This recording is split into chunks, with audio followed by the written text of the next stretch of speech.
So I'm very pleased. I'm very happy to be moderating this conversation between the three of you. And I have a general questions, but I think that for each of you, we will have also different, answers. And the first one is like I think that. Narrating and re-narrating is it has been described by Mernisi as a strategy against brutality. And do you think that writing literature as a duty, a responsibility, in other words, is because it is a little bit looked down upon this idea of literature as a tool to overcome injustice and talk against the power. But what do you think? How is in your own experience your perception? Hello everyone, I'm happy to be here. It's already my second panel today and I'm a little bit tired. But talking about responsibility, I always help to talk about it because I believe that writers is a person who has real power. This is soft power, as I already said today, because we have weapon also, army in every country and so on. We have politicians, they are strong power, and also we have soft power. And soft power is a culture, is a literature as well. And we, like writers, of course, we are responsible for what we create. And talking about literature and talking about every power can be bad and good, can be used in bad way, in good way to create something ugly, something to create death, for instance, as every power. And literature also can help create death. Talking about this point of view, I just give you example with Russian literature in Ukrainian territory, which continue which continue the same what Russian army started to do. For instance, literature also used for colonize Ukraine. It was used to colonize Ukraine and to made from Ukrainians Russians. And in Russian literature, they always used such kind of words like for us, for Ukrainians, like small Russians. They called us from Russians. Is it like your colonizer can call you like small British or so on? It's like funny, of course, in one way, but this is the way in which literature can work with reality and can change reality. It's really possible, and in this way literature can be also dangerous, and that's why as a poet, as a essayist or and screenwriter, I feel this responsibility, of course, for my writing. And I believe my writing can change something in this world. Of course, I can stop tanks with my poems and my writings. Unfortunately, I cannot stop. I would like to. And also, I would like to do not write do not write about war at all, and do not know this experience, do not know this stuff.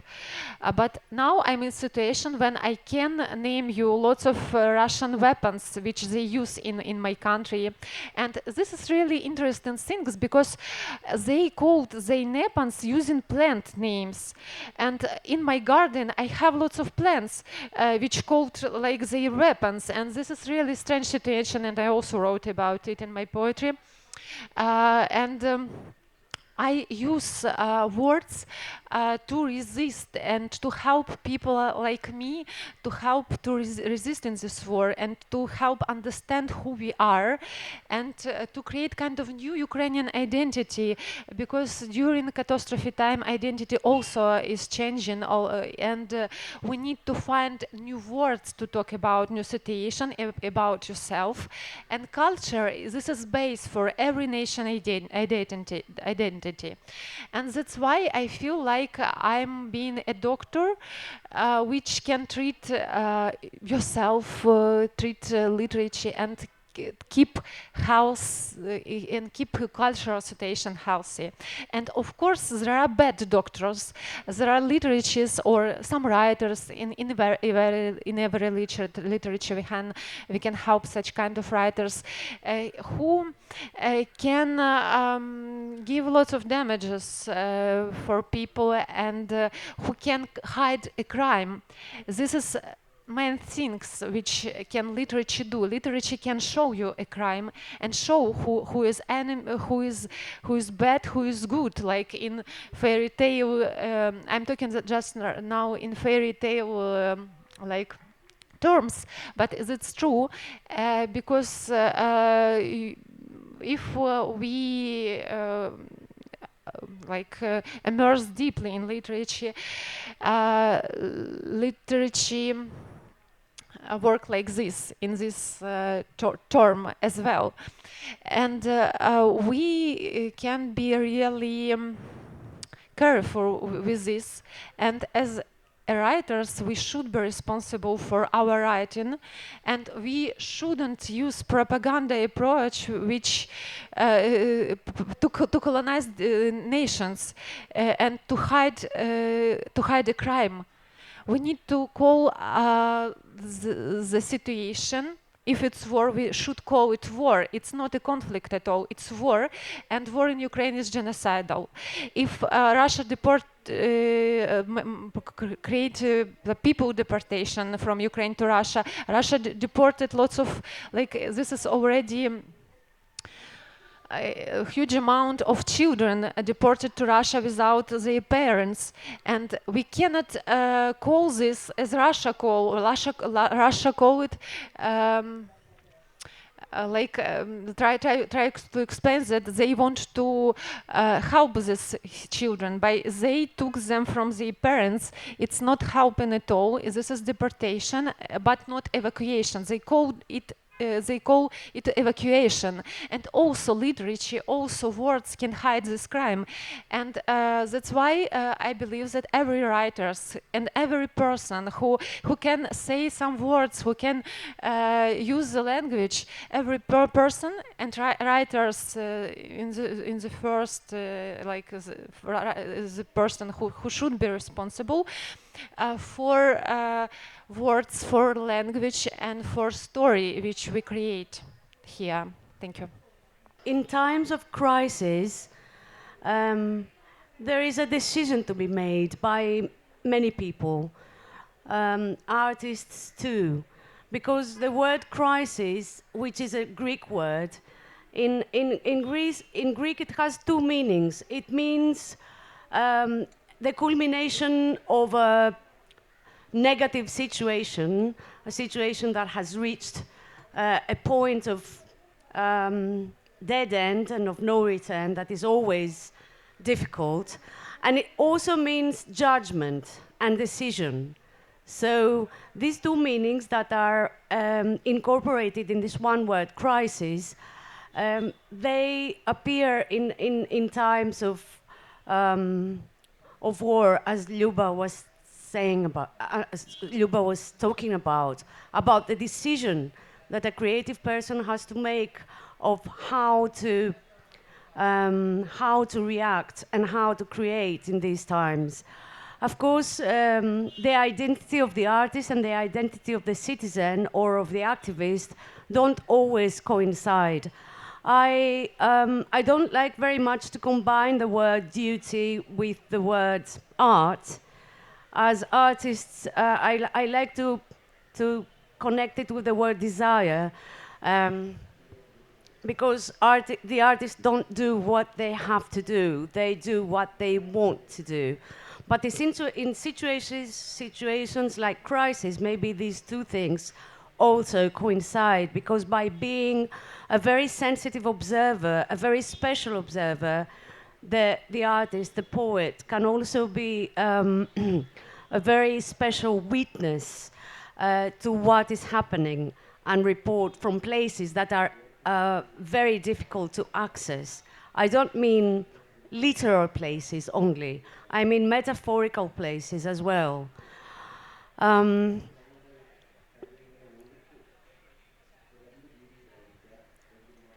all totalitarian systems, as we have seen in the past, and invaders hate and are afraid of poets and artists. That's why we have so many poets imprisoned in the history, imprisoned, murdered, killed, silenced. So there must be some power in words that comes out in these times of crisis, although the metacapitalistic world in which we live, in the Western world, maybe it's globalized, has really obtained to silence us in much more refined ways by letting us say whatever we want. But in cases like Lyuba described before, words, in a way, take their meaning back and are worth defending. For me, I'm going to try to do it like, because my English is not as good as well my French, so I'm going to do it like slowly.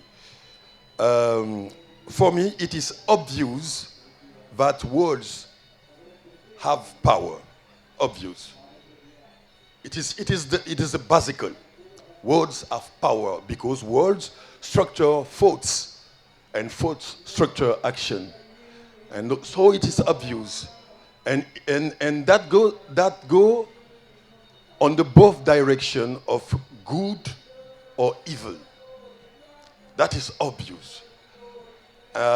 Me as an author, particularly me,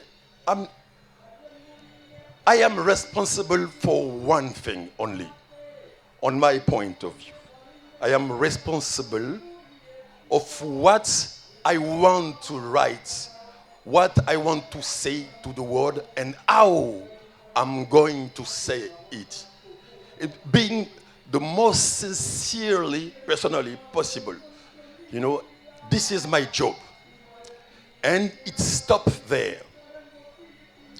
What will be the fate of my word? I cannot be responsible of that.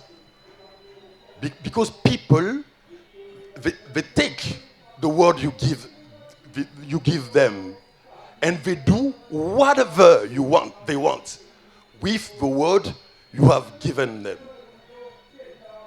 And you can't be a police behind everyone which hear or read your words and say, oh, you have to think like this, you have to go like that. And at my age, I think that my job stops being responsible of the book I write, and the fate after I cannot control it. Sometimes, you know, like right now, I have a Malayalam translation of my first book written in 2014. I have a Malayalam translation. That is a crazy stuff for me. That is crazy to know that a book that I have written at 600 kilometers of Abidjan, the capital city of Ivory Coast, like in 2012, it is absolutely craziness that this book written in this bush, in this forest, without internet connection, become like a Booker Prize shortlisted and then being translated in Malayalam. How can I figure that?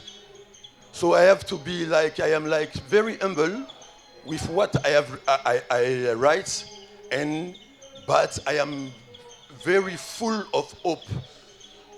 I am like an optimistic, and you know, a totally fully optimistic person, and believe in the intelligence of people who read the word, who reads my books, things like that.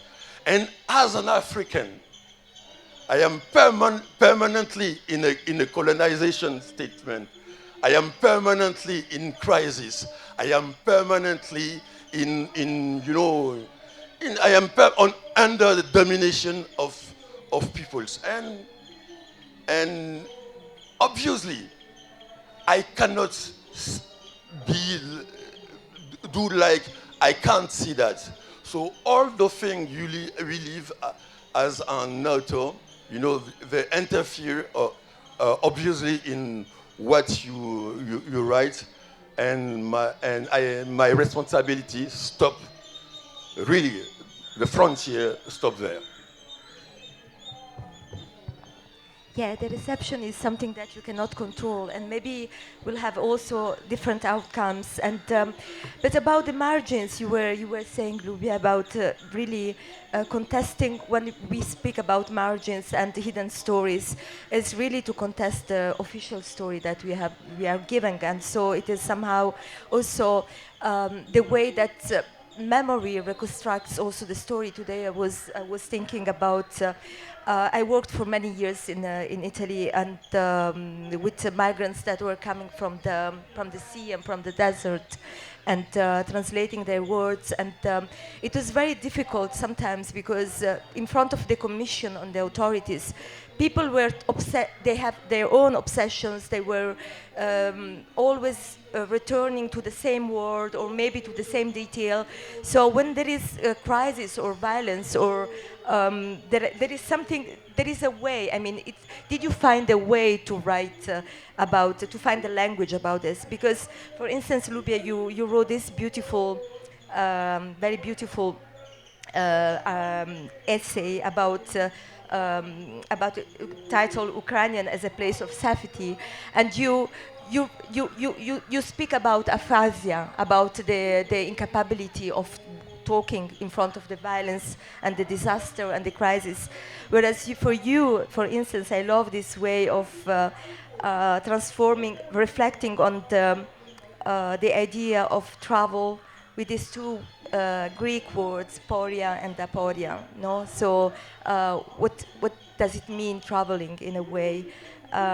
Goes and yes. So about language, we already had this conversation yesterday about the way you use language and you deconstruct language and you mix and you contest also the official language in a way.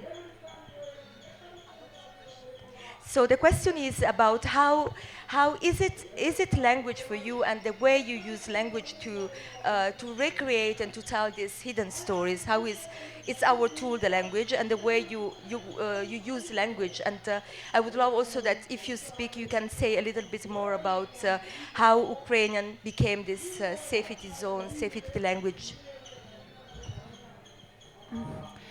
Talking about Ukrainian situation is like this. Ukraine was colonized from Russia for 3 centuries, even a little bit more.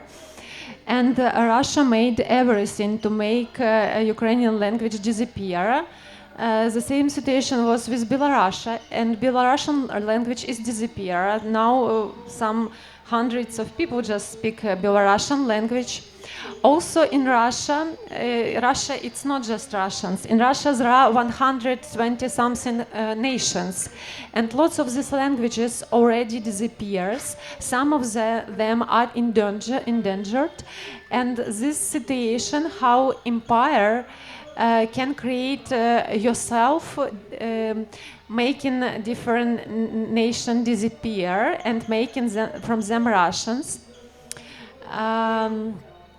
This is a competition between, yeah, this is interesting, and I try to hear this rhythm and do not create distraction talking about languages, but it's also language, and every language like this, every language are essential, because language make kind of frame for our thinking.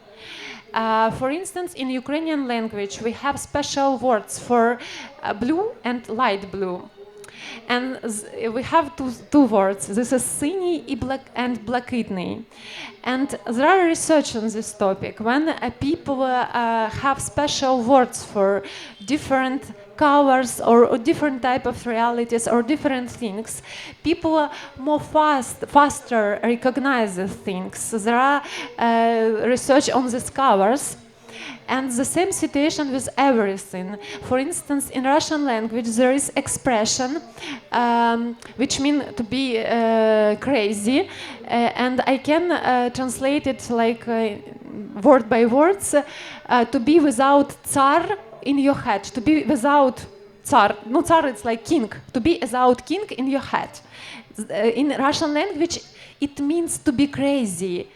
To be normal person, healthy person, psychiatrically healthy person, you need to have this king in your head, which will rule you and which will guide you. And Russian, of course, they have this king in their head, and this king right now is Putin. Before it was different king and different tsar, and this is. Like vertical thinking. This is part of Russian language. In Ukrainian language, we have expression like to have 3 hetman for 2 Ukrainians, to have 3 presidents for 2 Ukrainians. That means that everyone has own impact on situation in our country, and our situation is a horizontal situation, and this thinking is horizontal because everyone in Ukraine thinks yourself like someone who can influence on situation. And also talking about literature, we have literature written in Ukrainian dialects. We have many beautiful Ukrainian dialects in Ukraine, and we have also books which got the biggest Ukrainian prize, Shevchenko Prize, for this masterpiece written in dialects. And we also have like mixed Ukrainian and Russian language, which is part of Ukrainian language as well. And we also have nonfiction books written in this mixed language. In this, there are special word, I just lost this word for this kind of languages. Talking about languages, they shape our mind, and they made us they create our identity as well, and they create way how we're thinking about words and about yourself as well. And as for me, language is really essential part of the world. I was born and raised in Russian-speaking family. Because they were colonized by Russia, but my grandparents, they spoke Ukrainian language. And thinking about this language, I was so surprised in one moment when my granny retired and switched from Russian to Ukrainian. It was surprising for me. That's because to socialize during this colonial time or post-colonial time, we needed to speak in Russian to make career. We couldn't make career without Russian language as well. And I decided to start to write in Ukrainian language when I was a child, when I was at school. And I tried to change situation in my family, and my kid speak in Ukrainian language right now. But in Ukraine also, after war was started in Ukraine in 2014, lots of people switched from Russian to Ukrainian. The next wave was after full-scale invasion. Lots of people like feel disgusted to speak Russian because everything which creates stress, really stressful situation, everything which was connected with Russia, even language, it makes our stomach turn sometimes. Even if I can hear something on YouTube or so on, it was disgusting for the first months of this invasion. And in that time, lots of people, this is a physiological reaction, like human body react like this. And at this time, lots of Ukrainians also switched from Russian to Ukrainian language. And talking about so-called Russian Ukrainian language, it's not so Russian as we can imagine it, and is it like people imagine abroad, because Ukrainian people can say word "palyanica." We use this word on block point when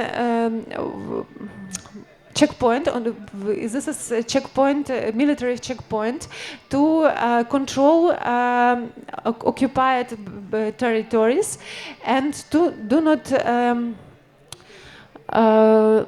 let Russian spies as well to interfere in Ukrainian territories, and we use word "palyanica." Russian cannot say word "palyanica, but Ukrainian speakers who speak in Russian language can say "palyanica." That means Ukrainian so-called Russian language phonetically is Ukrainian.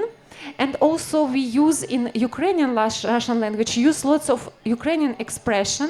I already gave you example on this topic. We do not use this Russian expression. And talking about family, my parents talking about family, talking about food, they use Ukrainian words. We have special words for some products. From these products, we made borщ. If you know, this is Ukrainian kind of soup. And all these products we called in my city in Ukrainian language. And when I was already adult, I even didn't realize that buryak is svikla. I didn't know this word for vegetable, this Russian words at all. It's also interesting because we have different different type of the same language, but they are partially already frame of this language is different at the time. It's different than Russian and Ukrainian Russian. These frames are different, and that's why for Ukrainians it's so easy to switch from one language to another, because it's not like Russian at all. And how language works, how language shapes our mind, it's really interesting things, and I try to research the topic all the time in my poems, and I try to catch up every research on this topic. It's really interesting. Yes, it was about the idea of travel, but also about something that you told me yesterday, because as Italy, I mean Southern Europe, they're talking about the margin and at the border is all really at the border, and you were talking about I'm looking forward to the moment where, and you were talking about writers as a community as well, and I love this idea, and I'm looking forward to the point where when these young people that were born here but came from elsewhere will start to write in this language. So how do you imagine that this language, that Greek, will be? It will be traveling as well? It will be... Yes, thank you. Well, language. I am very lucky to have been born in this ancient language, Greek, that has a history of 3,000 years and has not, I mean, it has changed, but the language is the same. So to be able to go deep into many, so very different and many layers of the language is very, very enriching for a writer. And also, as I said before, almost every word, if you look up to the etymology of almost every word in Greek, you can make a story out of it. Or you can make a kind of stream of thoughts from each word. And there is also myth under many, many words. I only today read that Keros, which means it's the title of the book of Jenny Erpenbeck, and which means opportunity, was also a semi-god. I didn't know that before, and he was also a Roman god after the Greeks, called Ocasio. So it's that moment. So anyway, as an example, but nevertheless, in modern history, Greek is a small language, small in brackets. It's a small language because it's a small country, it's spoken by not many people in the world. And so I am very grateful to a community of writers and translators that we have come together mainly through Literature Across Frontiers and its director, Alexandra Buchler, who is here today, and who has organized so many networks between writers of the so-called small languages of Southeastern Europe, mainly of Southeastern Europe, but also Wales and Turkey. So yeah, I was telling you that to build a community, I feel that is part of my identity as a writer. And since I started writing, I also started to create a community around me of people, contemporaries, with which I could have a dialogue, like a free dialogue, but which is different from the work of the writer, who is a work that you are that you are alone, but you're always in dialogue anyway. You cannot be a writer if you're not in dialogue with other writers, either dead writers or writers who are your contemporaries. So that's why translation is very important, especially for a smaller language. It is very, very important. But as a writer, I have never felt I am in the margins because I am the center. I am exactly where I should be. That is in the center of my language, which as Armand said before, is my truth, is my homeland. And I have never felt that this homeland is marginal in any way. It is very, very interesting for me, the idea of the South, not as a geographical definition, but as a horizon for thought. And this keeps coming into my poetry, which has as a core theme has place and displacement. And the idea of South is linked to me with this idea of travel without a real destination, but travel as a process, as an ongoing process. And also has to do with the idea of multiplicity, the idea that each one of us is constituted by multiple voices, and at the same time is unique.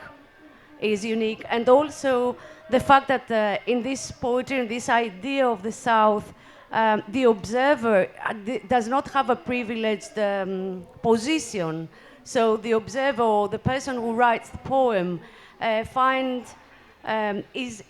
in equal terms with other beings, not even only human beings, but with the landscape. That means like rocks and geology and other creatures. Finishing, I want to comment in what Ubah said before, that Greece in its modern history used to be a very quite homogenized country. That is, it was inhabited by Greeks mainly, although it wasn't like that at all in the 19th century or before. But in the past decades, with the immigration after the collapse of the Soviet Union, immigration from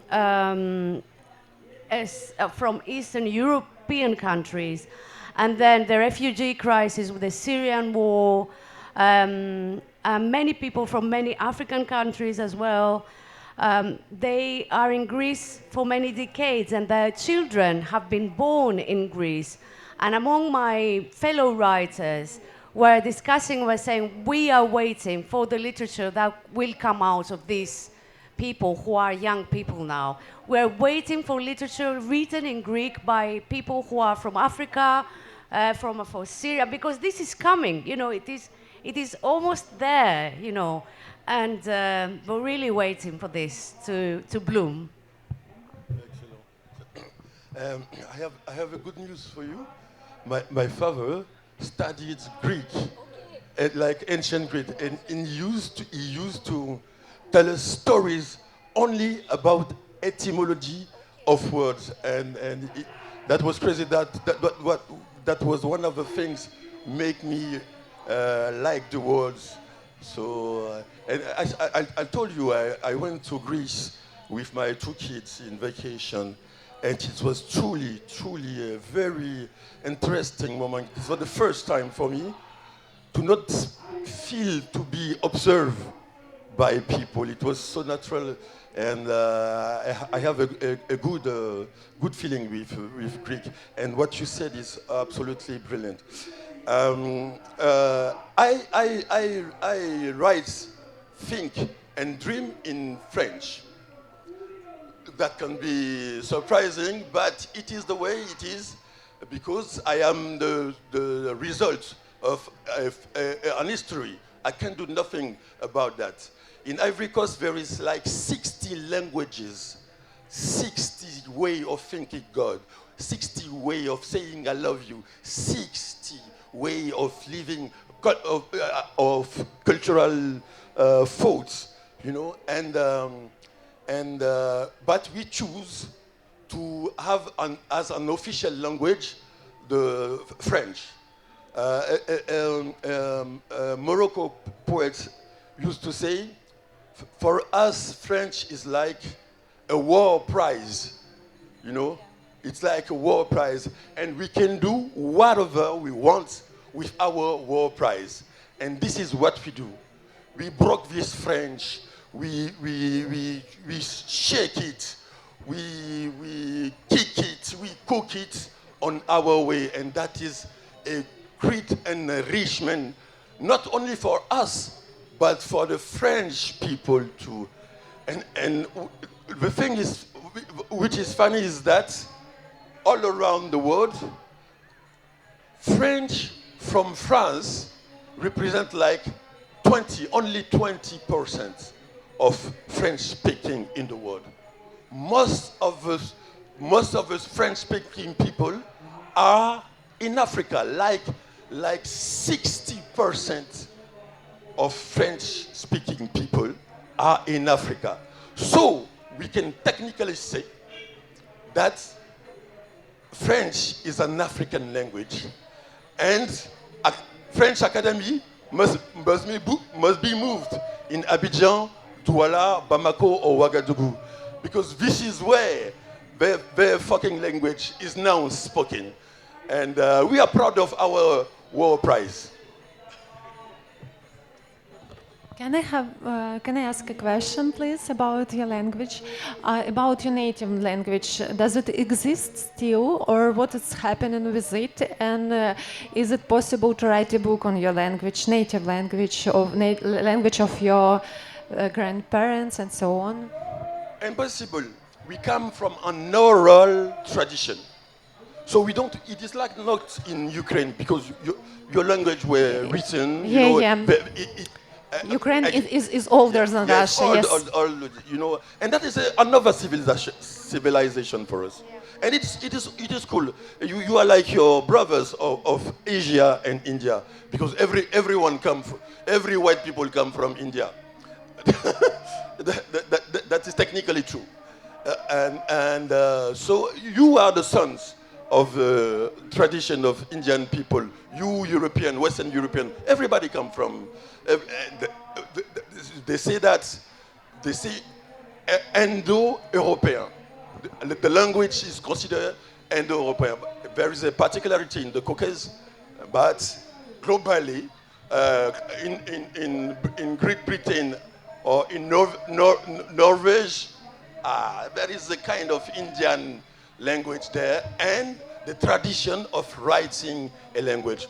We are not that civilization. Yeah, we are talkers. We are storytellers, and it is different.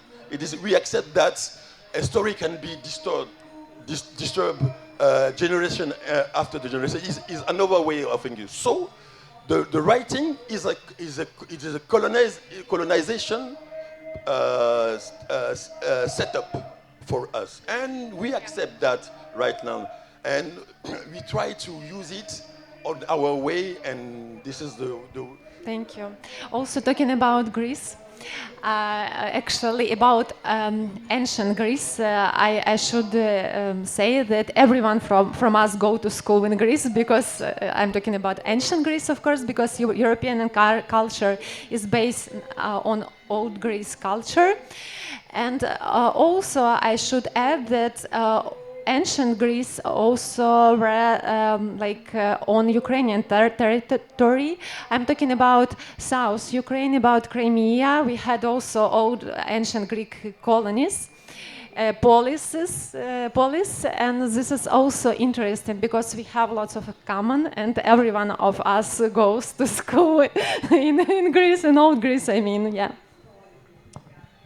Yeah, I just wanted to say something about oral literature. That there is this sort of prejudice in Western culture that the written language is higher in hierarchy than the oral history, oral poem, oral literature, and this is why also the reason why Ethiopia at the beginning. During the colonization was considered in a way because they were the only ones who had a written language.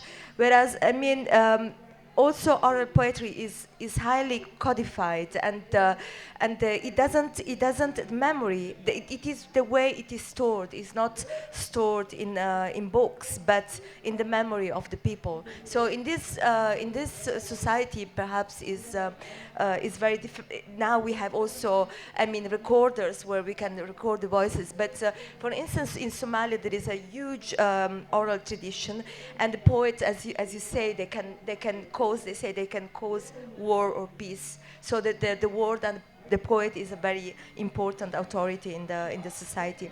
Now, since we don't have a lot of time, you have 15 minutes. I don't know if you have. I ask you if you can read an excerpt from your work in. Yes, in the original, perhaps.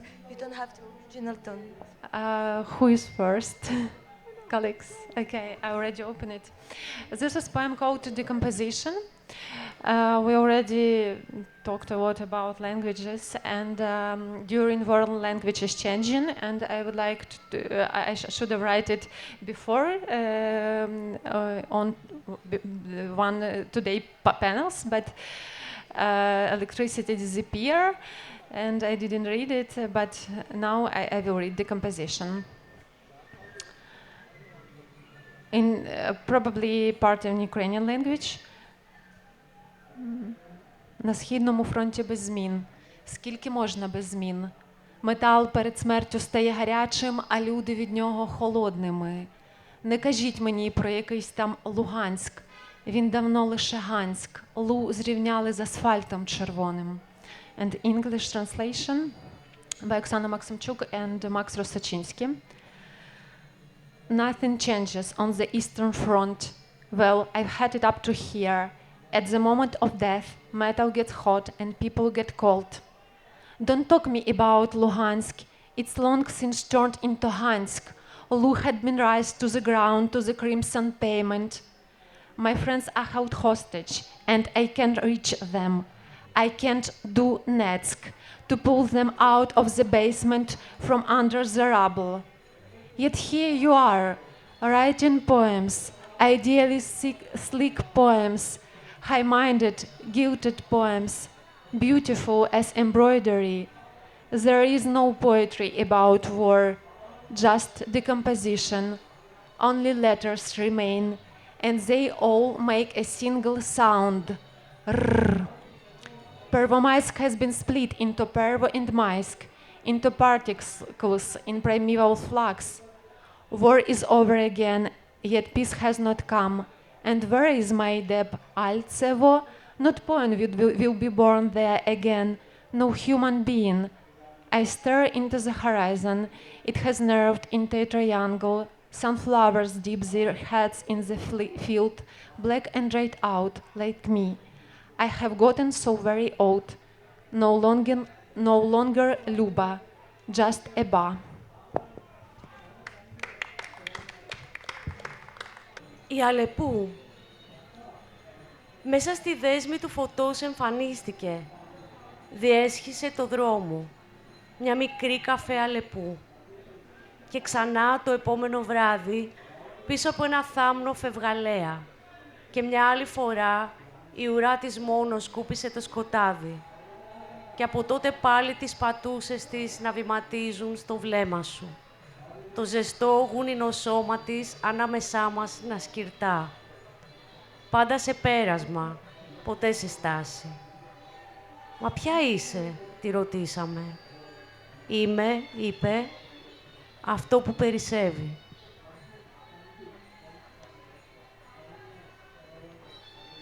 The fox. In a sheath of light she appeared, crossed the road, a small brown fox, and again the next evening behind a bush fleetingly, and another time only her tail swept the darkness, and from then on her paws walking inside your eyes, her warm furry body quivering between us. Always passing, never stationary. "But who are you?" we asked. "I am," she said, "what is always in excess."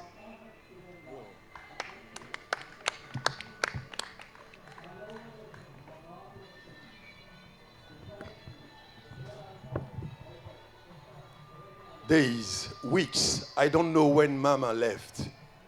I take a book from her desk. Comrade Papa turns off the lights in a hurry to get going. He doesn't say anything. He never says anything, unless it is about the struggle for the emancipation of the working masses. We go downstairs. We live on Sint-Annenstraat, the street of Saint Anne, Mother of Virgin Mary. By the mouth of the building are the men from marijuana gangs, the suppository of the capitalist system. The police, a reactionary force of lackeys in the pay of the bourgeoisie, don't do anything because this is the working class district. Warmarstraat, we turn right. The proletarian primary school is on the street. It is also the street where women sell smooches. While we are learning history, we're practicing the world's oldest profession in the city's oldest district. I was born here. I know every windows and all the girls know me. On our working class outings, I couldn't touch everyone. Moody Marco hisses. Clustack. Result, class warfare and hair pulling. We end up on the ground in the tangle of limbs. The other kids in our working class scream and laugh. The teacher tear their hair out. Yolanda comes and pulls Marco off me. The class war always starts outside Yolanda's window.